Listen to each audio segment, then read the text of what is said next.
Greetings, historians. Welcome to Lore of the Dragon. What were the dragons like within the Skylands? This is a question I have yet to answer, as I do not often visit this universe. But today, I hope that can be changed. Come with me as we explore the powerful and sometimes strange dragons of these infinite realms. I will say I want to prompt you with something at the end of this talk. Throughout this, I will be describing how the dragons work, parts of their history, their society, and more. If you feel inclined, I'd like to see what sort of dragon you can come up with. If you stick toward the end, I'll tell you how exactly this is going to work. For ancient history, there isn't too much that we can delve into. Eons ago, the ancients had created the Skylands with mind magic. And within this magical sea of islands were many species, including the dragons.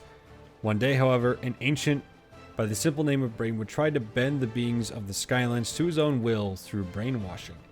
This worked on all but the dragons, who seemingly were immune to this.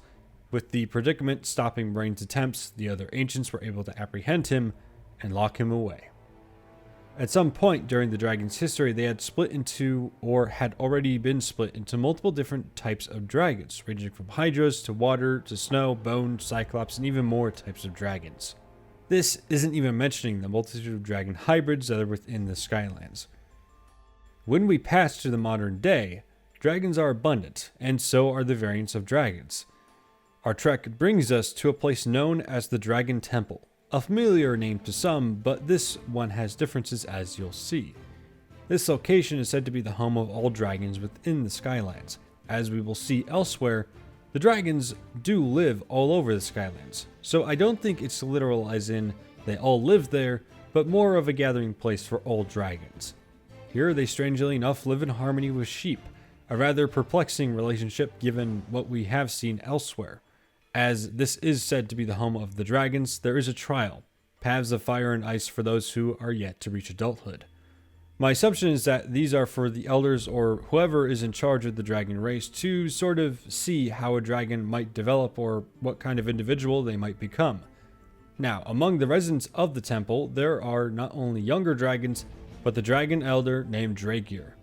Whether these dragons are the head of the dragon race like the Elder Guardian counterparts in the Legend of Spyro is never stated, but Dragir does hold ancient knowledge and seems to be the head of the temple at least. He in fact would help Spyro and the Skylanders stop Brain from brainwashing the Skylands again, after he had been let out by the arch enemy of the Skylanders, Chaos. While the brainwashing would work on various sheep around the temple, Spyro and the other dragons once again would not be affected by this, and along with the Skylander would be able to free the sheep and help the trapped dragons within the Dragon Temple, allowing for the effects of Brain to slowly dwindle away. Moving on from the Dragon Temple, we find ourselves on the island of Skylos and Dragon's Peak. This island and the towering mountain hosts the throne of Dragon's Peak, of which the current holder is a dragon named Ramses, with the heir possibly being already selected, named Flavius. It is said though that it's not known if Dragon's Peak and the Dragon Temple are in the same location, or rather kept apart.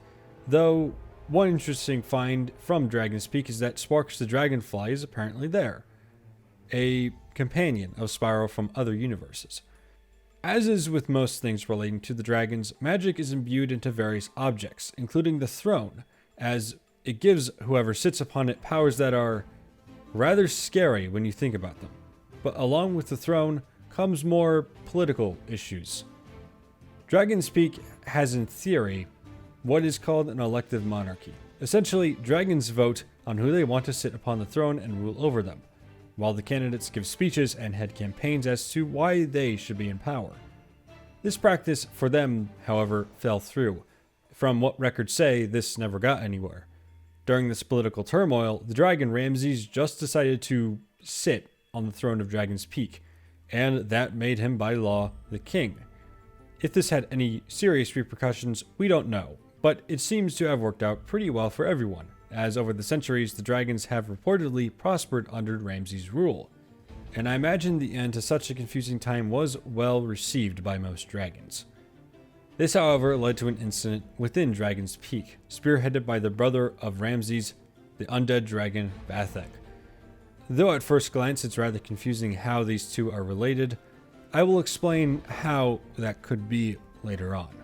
While Ramses was away on a flight, particularly pushed by Flavius to do so, Vathek sat on the throne of Dragon's Peak, giving him the power and position of king.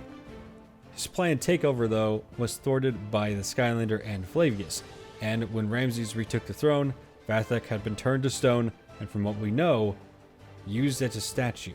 But it seems that even with seats of power or a home in the Dragon Temple, dragons are more than willing to explore and join forces with the Skylanders. Various individuals from this race, ranging from all walks of life, have continued to serve the Skylands until the end of what events we have glimpsed. Most notably, the dragons Spyro and Cinder, heroes in multiple universes it seems. But what of others? What of the multitude of dragons that exist? Let us discuss those as well. To explain that, we should look at how they react to the elements of the Skylands, as they are entwined into the lives of dragons, with dragons varying from the undead element, air element, and even some being referred to as purple dragons. Unlike the legend of Spyro, there is no prophecy to say a purple dragon will come, but rather, like in the last adventure of the original universe, Shadow Legacy, purple dragons of Spyro's type are rare, but still known to be a small part of their species.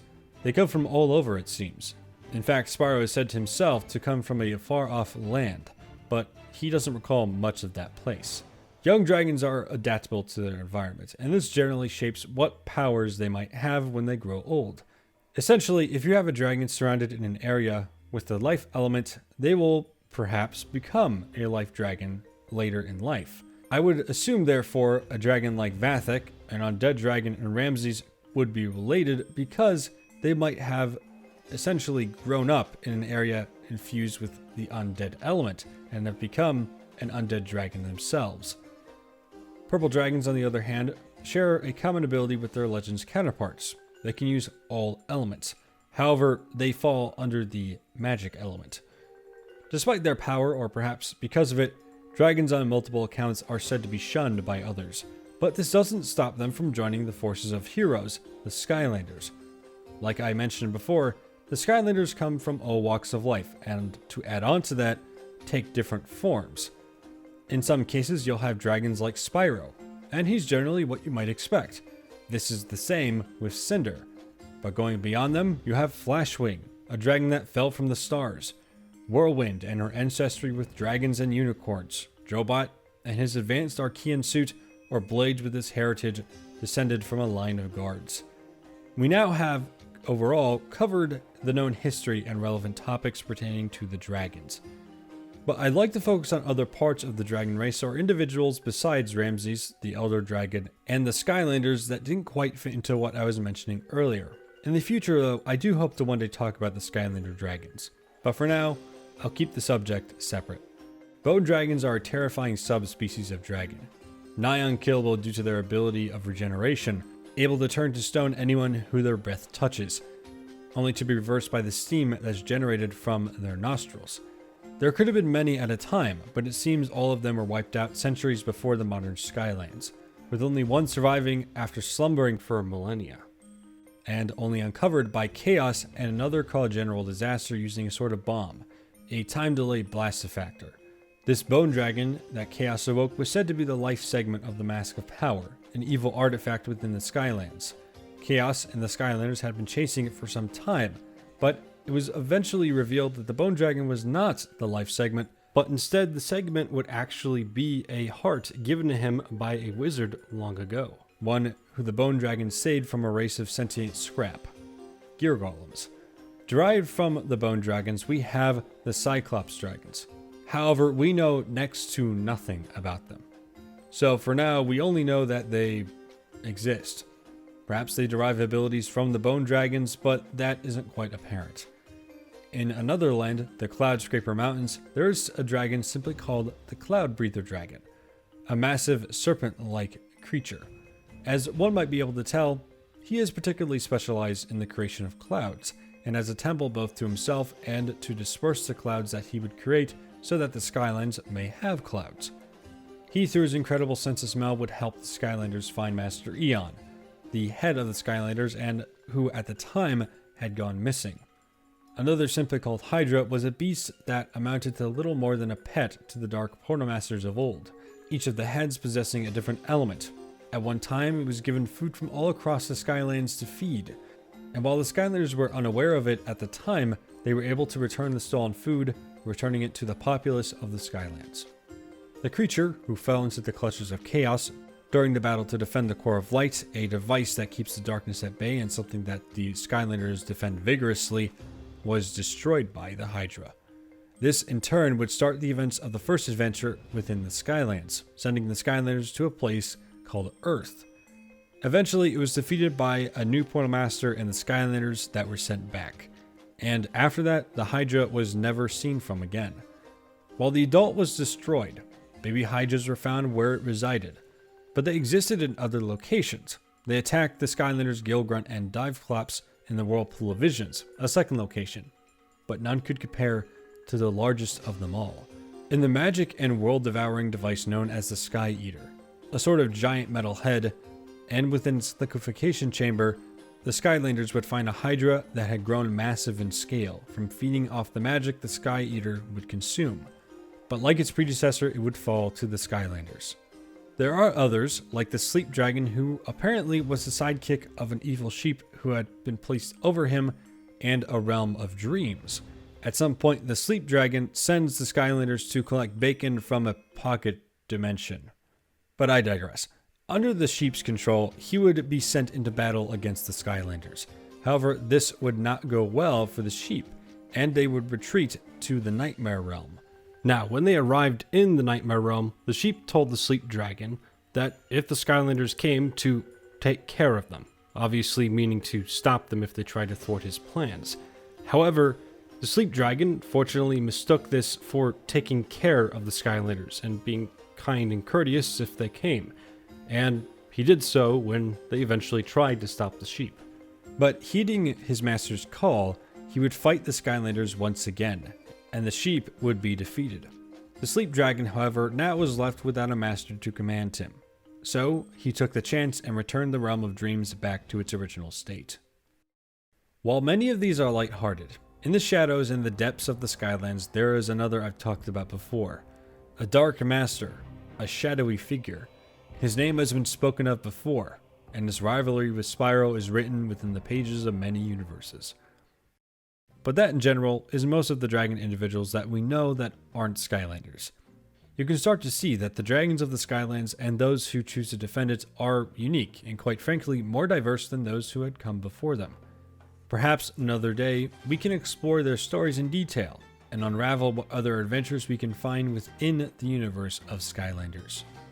Some might ask if I'm going to be talking about the dragons of the other Skylanders dimension, one that is referred to as Skylanders Academy. And to that I would say I'll leave that up to you if you want me to talk about that, but for now I'm going to also leave that as a separate subject. Now, for this prompt, why not think of your own dragon from the Skylands? Choose from any of the elements and tell me what the background of your character is. Did they grow up in a world surrounded by tech and become a tech dragon? That is entirely up to you. But that will be all from me. Thank you for those who have listened into this, and thank you to everyone who has subscribed, liked, and commented on these talks. Honestly, it puts a smile on my face to see that everyone's enjoying these videos. And as always, a big thank you to Abyssal Blue for the red gem, Jabby for the red and green gem, and Yasushin and Shaggy for the blue gems over on Patreon. Thank you, thank you, thank you. Anyway, I'll see you all the next time we talk about lore or speculate. Stay safe, historians.